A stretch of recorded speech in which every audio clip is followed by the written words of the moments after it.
Je suis Sedami Mélégan-Fagla, je suis chimiste organicienne, docteur en chimie organique. J'enseigne cette matière à la faculté des sciences et techniques et à la FSSF, la faculté des sciences de la santé de l'université d'Abomey-Calavi. Je suis également députée à l'Assemblée nationale, membre de la législature en cours.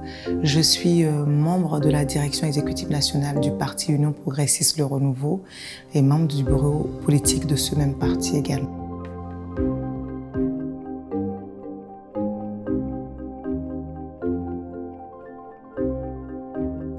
Alors, je me définis comme une personne déterminée, juste, vraiment très juste, et exigeante.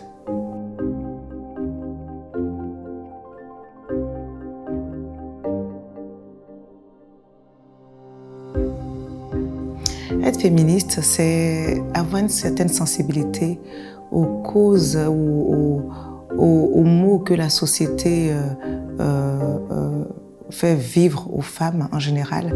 Et donc, pour moi, c'est cette sensibilité, c'est l'expression de cette sensibilité, c'est la lutte, ou en tout cas l'activisme, afin que des mesures soient prises par les autorités, afin que des décisions soient prises pour améliorer les conditions de vie des femmes.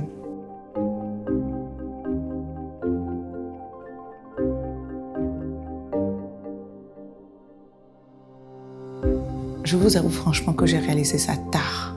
J'ai réalisé ça tard lorsque je suis rentrée de nouveau au Bénin et que j'ai décidé de m'intéresser à la politique, de rentrer dans la politique. Là, je me suis rendu compte d'abord de l'absence des femmes dans ce système, dans cette arène, dans l'arène politique. Et au fur et à mesure, j'ai compris pourquoi cette absence-là était aussi prédominante. Et j'ai vu également les rapports à l'université, lorsque je suis rentrée à l'université d'Abomey-Calavi. J'ai vu également le rapport entre les hommes et les femmes. Et c'est principalement à ces moments-là que j'ai pris conscience des inégalités qui pèsent sur les femmes dans notre société béninoise.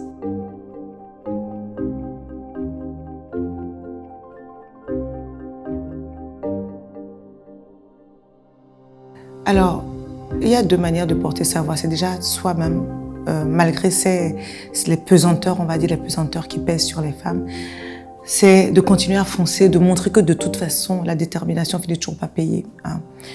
La deuxième manière, c'est lorsque je suis rentrée en politique, parce que j'estime que la politique est l'arène par excellence pour faire bouger des décisions, pour prendre des décisions en faveur de tel ou tel sujet.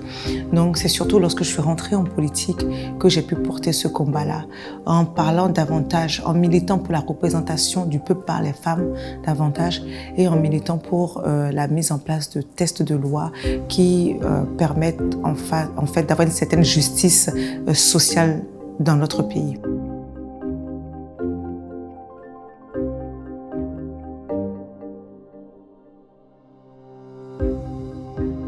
Alors, l'une des actions fortes que nous avons menées, c'est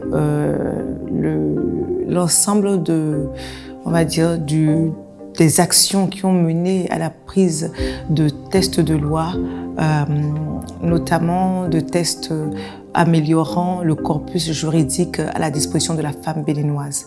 Donc de tests de loi sur le harcèlement sexuel, sur en tout cas les violences basées sur le sexe, également de tests de loi permettant une certaine équité dans l'accès aux soins de la santé et de la reproduction, donc aux soins de la santé sexuelle et de la reproduction, et l'amélioration du code de la famille qui aujourd'hui permet davantage une meilleure équité entre l'homme et la femme.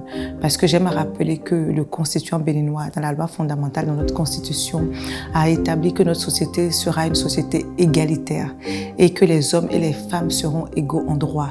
À partir du moment où on dit ça, il était normal, il était nécessaire, voire urgent, de voir dans nos différentes lois qui sont présentes, qui sont déjà en action, celles qui ne permettent pas, ou là où il y avait des écueils qui pouvaient empêcher cette équité-là, cette justice devant la loi pour une femme et un homme.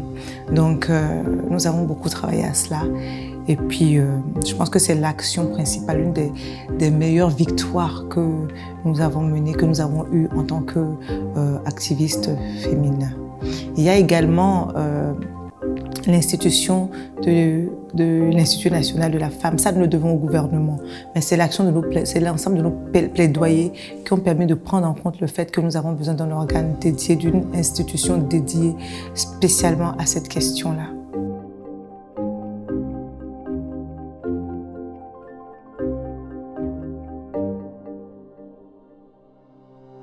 Le principal challenge, c'est d'être comprise en fait par les collègues masculins. C'est qu'ils comprennent le combat et qu'ils arrivent à soutenir le combat en se départissant de leurs propres préjugés, parce que ça reste des hommes de cette société qui animent notre société, qui, sans le vouloir, véhiculent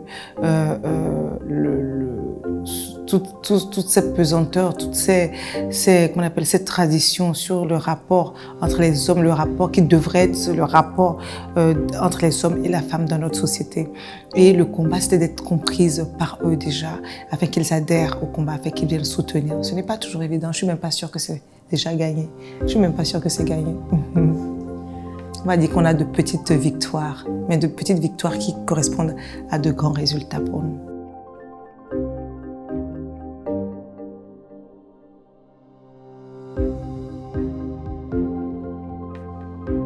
Pour moi, la meilleure solution, c'est l'éducation.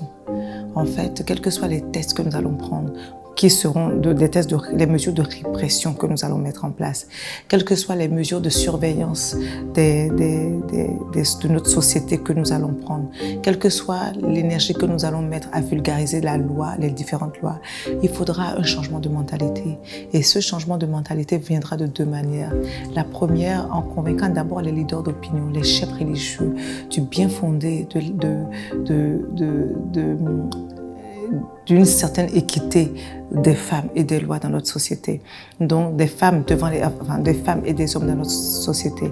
Alors c'est parce que c'est eux c'est ce qu'ils véhiculent qui est porté par les communautés, qui est prise en compte par les communautés. Donc déjà, réussir à les convaincre du bien porté de cette équité-là. Ensuite, réussir à convaincre tous les foyers qu'il faut éduquer davantage les filles. Plus les femmes vont s'émanciper, plus elles pourront s'affranchir d'un certain nombre de pesanteurs. Et aussi l'éducation à la base des jeunes garçons.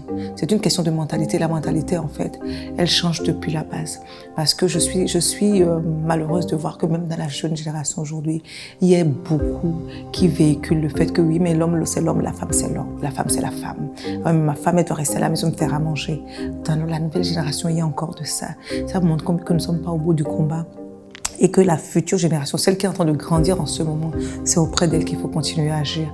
Et effectivement, j'ai le bonheur de constater qu'auprès de la génération qui a autour de 10 ans aujourd'hui, il y a déjà un changement de mentalité. C'est eux qui revendiquent qu'il y a plus de filles autour d'eux, dans leurs jeux, un peu partout. Il y a déjà quelque chose, ils ont un respect pour les filles. J'entends les petits garçons d'aujourd'hui qui ont 10 ans, qui vous disent non, les filles sont les plus intelligentes.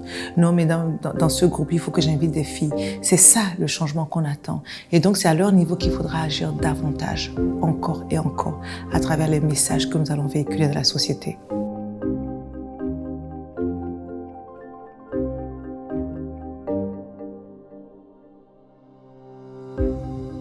Qu'elles participent davantage, qu'elles comprennent que en fait, le milieu de la politique n'est pas le pire milieu dans une société. C'est d'ailleurs le milieu le plus surveillé parce que les hommes politiques ont peur pour leur image. Il suffit d'un mot, d'une dénonciation, même mensongère, pour détruire une carrière politique. C'est le moment pour les femmes de s'affirmer en politique au Bénin, de porter leur message, de porter leur voix, de participer aux prises de décision, parce que ces décisions nous engagent tous dans cette société-là. Et donc, plus elles seront là où on prend des décisions, plus elles pourront peser sur les décisions qui les concernent elles-mêmes et changer la société.